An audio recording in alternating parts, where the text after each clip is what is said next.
1 Corinthians chapter 7. It says your body does not belong to you, it belongs to your partner. It's 1 Corinthians 7.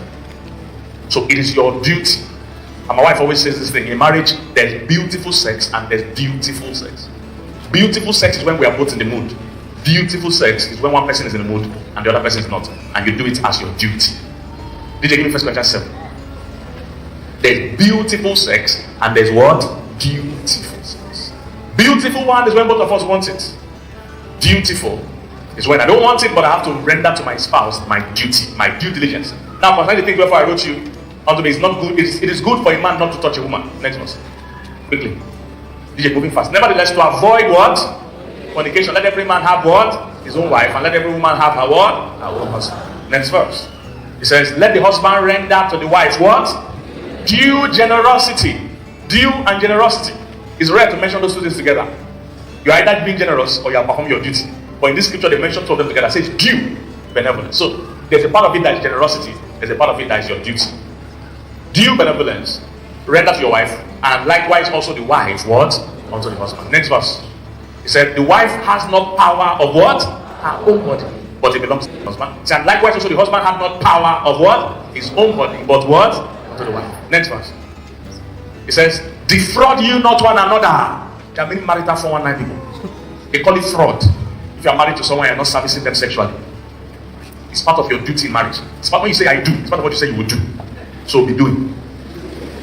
Defraud you not one another, except you be with consent for a time, that you might give yourselves to what? Fasting and prayer. He said, come together again quickly, that Satan tempt you not for your incontinence. He said, yes, you can take permission from a person. I want to fast for 3 days. So I'm not available sexually for 3 days. He said, take permission. And he says with consent. If they don't agree, it means you either push the fasting or you do the fast that doesn't involve sex. It's not all fast that involves fasting sex. Alright? Fasting is not only sex. So there are people that fast food. Some people fast TV. Some people fast their phone. You can fast anything. Do you understand, guys? Because Christian gets confused. Christians think, oh, fast means I won't have sex. Calm down. Calm down. There are some fast that includes fasting sex, but there are some fast that doesn't include fasting sex. If you are fasting 100 days, you can't fast sex, except a wicked person. And then somebody gets what I'm saying, sir. That the 21 day fasting. That means that fasting, inside that 21 days, there are days you must settle your fasting. See, God, your fasting doesn't impress God. I hope you know. Your fasting is for your own spiritual fitness. Don't come and use your own to kill another person's own. For many marriages have been destroyed because of things like this. I'm going 100 days fast. You don't come with 100 days fast. Okay, be fasting, but instead of 100 days, you'll be doing your due benevolence. There are some fasts that involve sex. So yes, it's a fast where you fast food, sex, everything. It's another fast where there's a fast you fast water, some you don't fast water. Do you understand? There's different kind of fast. So please, let's be clear. Christians can overdo things.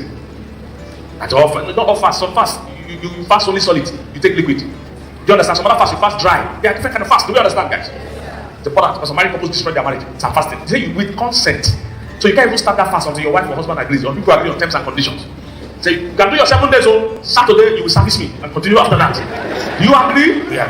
Sign document and call your lawyer. I'll put it in writing. Are you here, somebody?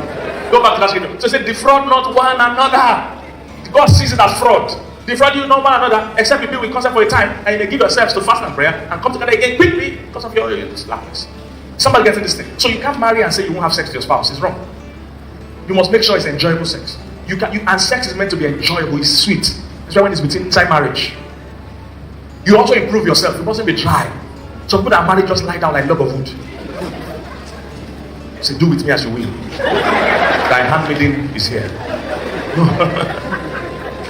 Alright? So it's supposed to be enjoyable for both partners, and it's enjoyable when there's love. Don't just limit it to a physical act. Both of you need to love it. In fact, the more love you have between each other, the sweeter the sex is. Are you here, somebody? So sex is not just good. It is what? Great.